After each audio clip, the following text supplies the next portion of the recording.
नमस्कार। आपका व्रत कथा चैनल पर स्वागत है। आज निर्जला एकादशी है और आप सभी को निर्जला एकादशी की हार्दिक शुभकामनाएं।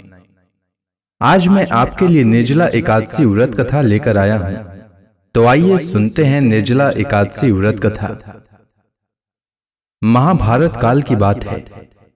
भीमसेन व्यास जी से कहते हैं, हे पितामह, भ्राता युधिष्ठिर, माता कुंती, द्रौपदी, अर्जुन, नकुल और सहदेव आदि सब एकादशी का व्रत करने को कहते हैं, परंतु महाराज मैं उनसे कहता हूं कि भाई, मैं भगवान की भक्ति पूजा आदि तो कर सकता हूं, दान भी दे सकता हूं, परंतु भोजन के बिना नहीं रह सकता।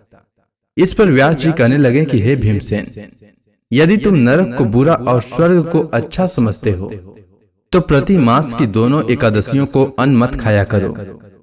भीम कहने लगे कि हे पितामह, मैं तो पहले ही कह चुका हूं कि मैं भूख सहन नहीं कर सकता। यदि वर्ष भर में कोई एक ही व्रत हो तो वह मैं रख सकता हूं, क्योंकि मेरे पेट में वृक्क नाम वाली अग्नि है, सो मैं भोजन किए बिना नहीं रह सकता। भोजन करने से वह शांत रहती है, इसलिए पूरा उपवास तो क्या, एक समय भी बिना भोजन किए रहना कठिन है। अतः आप मुझे कोई ऐसा व्रत बताइए जो वर्ष में केवल एक बार ही करना पड़े और मुझे स्वर्ग की प्राप्ति हो जाए। श्री व्यास जी कहने लगे कि हे पुत्र, बड़े बड़े ऋषियों ने बहुत शास्त्र आदि बनाए हैं, जिनसे बिना धन के थोड़े परिश्रम से ही स्वर्ग की प्राप्ति हो सकती है। इसी प्रकार शास्त्रों में दोनों पक्षों की एकादशी का व्रत मुक्ति के लिए रखा जाता है। व्यास जी के वचन सुनकर भीमसेन नरक में जाने के नाम से भयभीत हो गए और कांप कर कहने लगे कि अब क्या करूं? मास में 2 व्रत तो मैं कर नहीं सकता। हाँ, वर्ष में एक व्रत करने का प्रयत्न अवश्य कर सकता हूं। अतः वर्ष में एक दिन व्रत करने से यदि मेरी मुक्ति हो जाए तो ऐसा कोई व्रत बताइए। यह सुनकर व्यास जी कहने लगे कि वृषभ और मिथुन के संक्रांति के बीच ज्येष्ठ मास के शुक्ल पक्ष की जो एकादशी आती है उसका नाम निर्जला है। तुम उस एकादशी का व्रत करो। इस एकादशी के व्रत में स्नान और आचमन के सिवा जल वर्जित है। आचमन में 6 मास से अधिक जल नहीं होना चाहिए, अन्यथा वह मद्यपान के सदृश हो जाता है। इस दिन भोजन नहीं करना चाहिए, क्योंकि भोजन करने से व्रत नष्ट हो जाता है। यदि एकादशी को सूर्योदय से लेकर द्वादशी के सूर्योदय तक जल ग्रहण न करें तो उसे सारी एकादशियों के व्रत का फल प्राप्त होता है। द्वादशी को सूर्योदय से पहले उठकर स्नान आदि करके ब्राह्मणों का दान आदि देना चाहिए। इसके पश्चात भूखे और शतपात्र ब्राह्मण को भोजन कराकर फिर भोजन करना चाहिए।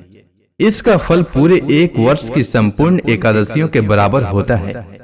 व्यास जी कहने लगे कि हे भीमसेन, यह मुझको स्वयं भगवान ने बताया है। इस एकादशी का पुण्य समस्त तीर्थों और दानों से अधिक है। केवल एक दिन मनुष्य निर्जल रहने से पापों से मुक्त हो जाता है। जो मनुष्य निर्जला एकादशी का व्रत करते हैं उनकी मृत्यु के समय यमदूत आकर नहीं घेरते, वरन भगवान के पार्षद उसे पुष्पक विमान में बैठाकर स्वर्ग को ले जाते हैं।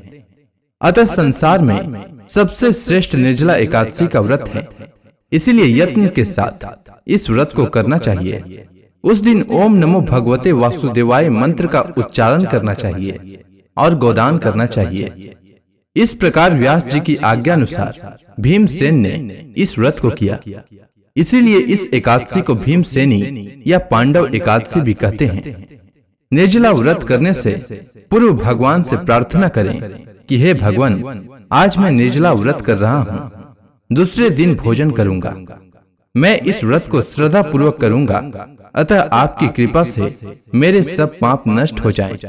इस दिन जल से भरा हुआ एक घड़ा वस्त्र से ढककर स्वर्ण सहित दान करना चाहिए।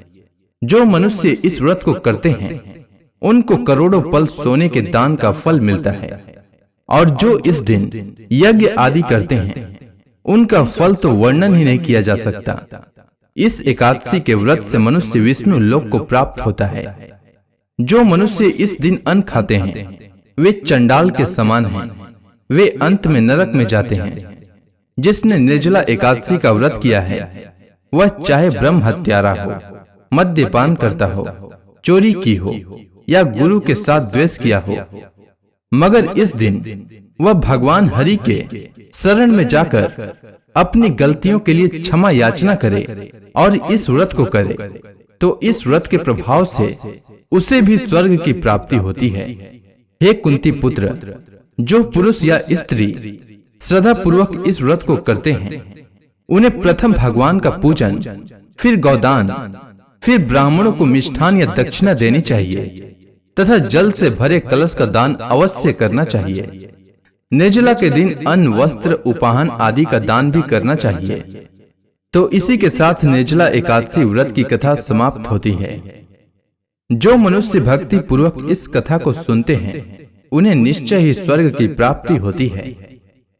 अगर आपको यह कथा अच्छी लगी हो तो मेरे चैनल को अवश्य सब्सक्राइब करें, साथ ही इस वीडियो को लाइक करें और अपने दोस्तों में शेयर करें। वीडियो के अंत तक बने रहने के लिए आपका धन्यवाद।